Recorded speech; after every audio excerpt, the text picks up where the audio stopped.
Hello and welcome back to Lord of Heroes on Nyris Gaming.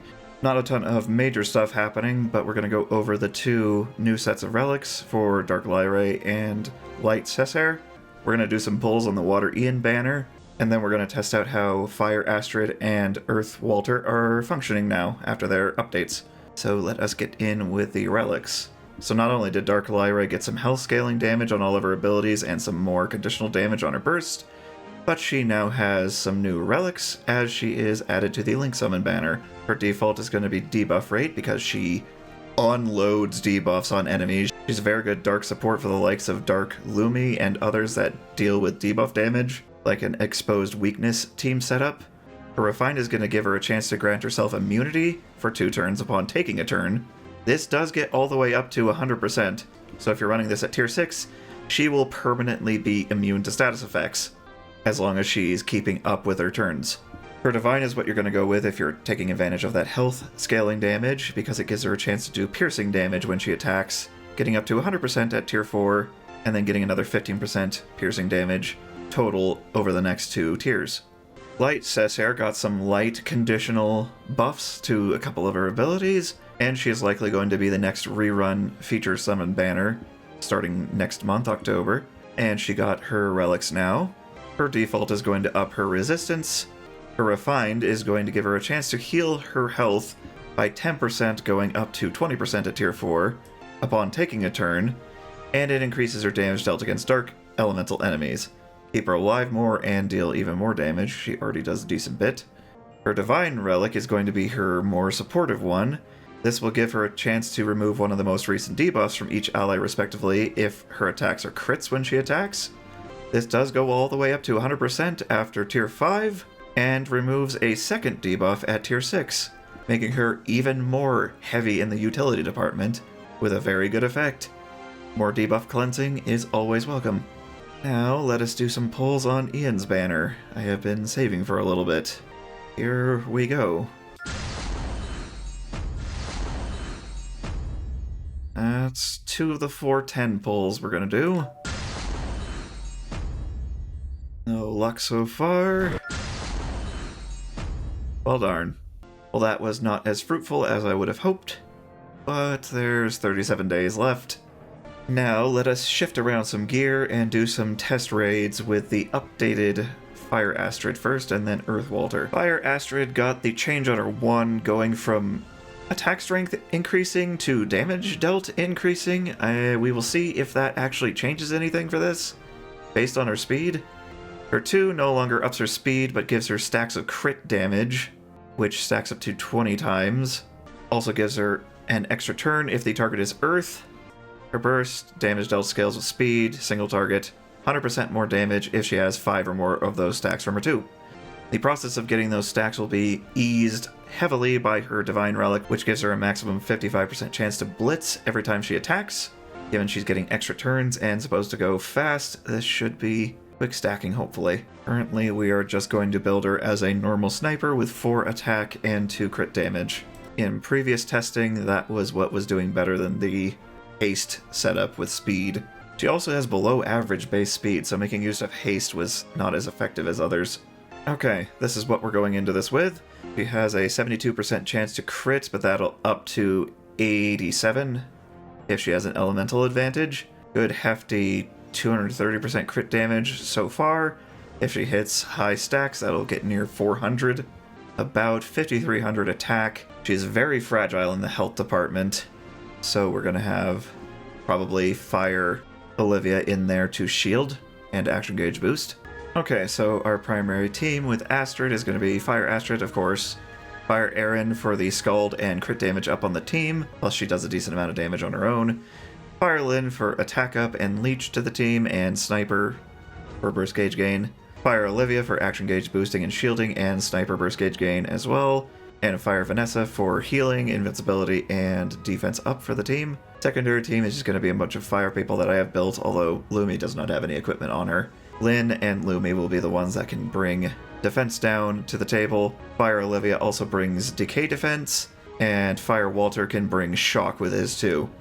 I do have him built. So far, I really like him. He is very effective, and just another good debuffer and sub DPS for fire teams. Let's go. I will likely not show the entirety of this because that would be absurdly long of a video, because at normal speed these take upwards of 15 minutes. So I will see you when we get to some bursts.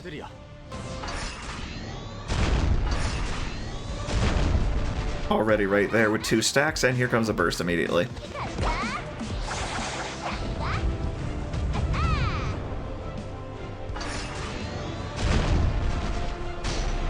She just used her 2, blitzed into a 2, extra turned into a burst, and blitzed into a 2.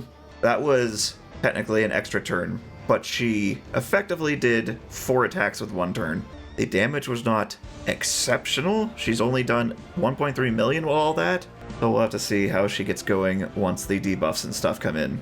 Hello, we're back here. I remembered something. Fire Ondel is going to be one of the best supports for Fire Astrid because he provides morale speed, which will up the speed of the team based on the number of stacks of taking the lead he has. Plus he gives an extra 50% crit damage for everyone within the Calamity's Cradle, on that team at least.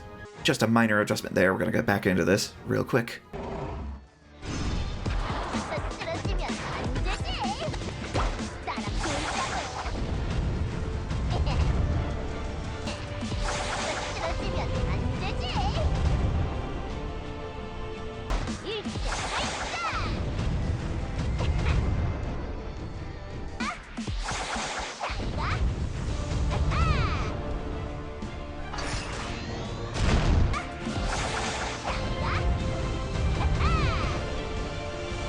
Overall, well broke 100 million damage, although to be fair, that was not mostly from Astrid, but a good portion of it was. She did pretty decently, and keep in mind she's not Ascension 2, not level 70, and has basically no skill ups yet. There are probably more characters that would be a better investment in that, but if you invest into her, it's not going to be a complete waste at all. She's very usable, just does not have any AoE, and seems very fragile. That low health is going to be mitigated heavily by Ascensions and level 70. She also seems to be decently reliant on good debuffs and supports. Luckily, the fire element of this game has well enough of those. Fire Ondel was very helpful to her with that extra speed boost from his taking the lead. Erin seems to just be a staple of any good fire team at this point. When she gets a rerun, definitely go for her if you want to build a fire team. This is how much damage she was pumping out, and I still have 22 levels to go with her to level 70. Overall, I think I would keep Astrid in her current state at around an A. Definitely not S. She's not going to compete with the likes of Fire Mikhail and Fire Lucilica. And Fire Roselic is basically her with all the speed scaling, but with AoE and better damage. She's not bad at all. And I think she's in a good place now, especially for a free-to-play hero. Onward to Walther.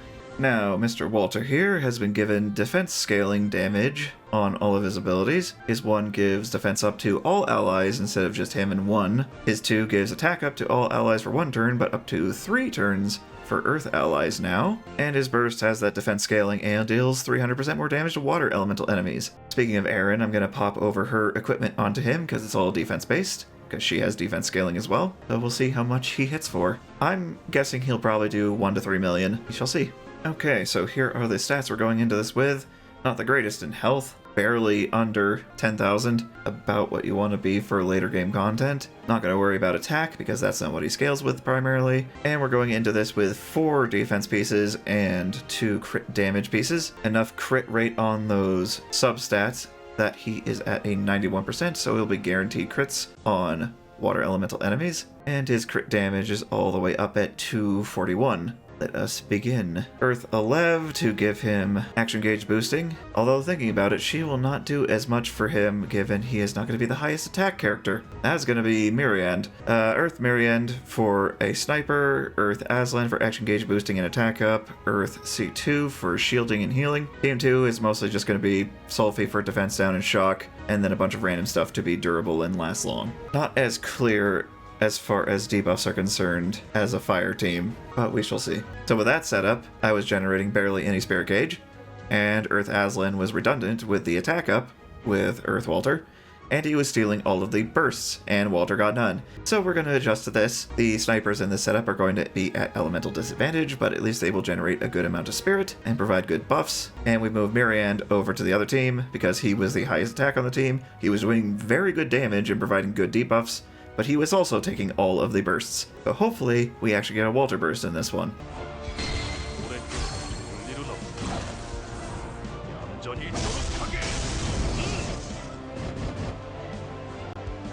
Clearly, compared to fire, that was with a lack of decay defense, defense down, although I should have decay defense because Myriand was supposed to inflict that. Earth does not have their version of Scald yet, no shock, so with no debuffs, he still did double the damage he was doing when I tested before for the tier list, which you can go check out if you click on that card right up there. Overall, he's in a much better place. He should be doing good damage if you're able to get good debuffs in. I would have the commanders in here. They're both very good. I just do not have them up and running yet like I do Ondel. Don't have many commanders up and running yet. I would bump him up a tier or two. He's obviously not going to be put in there as your main offensive choice, but for an Earth team for buffing with defense up and attack up, and the fact that he can do a decent bit of damage now, I'd say he's a much better pick than he used to be. As well as provoking for a free contract hero, instead of having to wait for Fire Fram until Christmas. Very good buffs. Let us go conclude this. Alright, that is going to do it for this update video for Lord of Heroes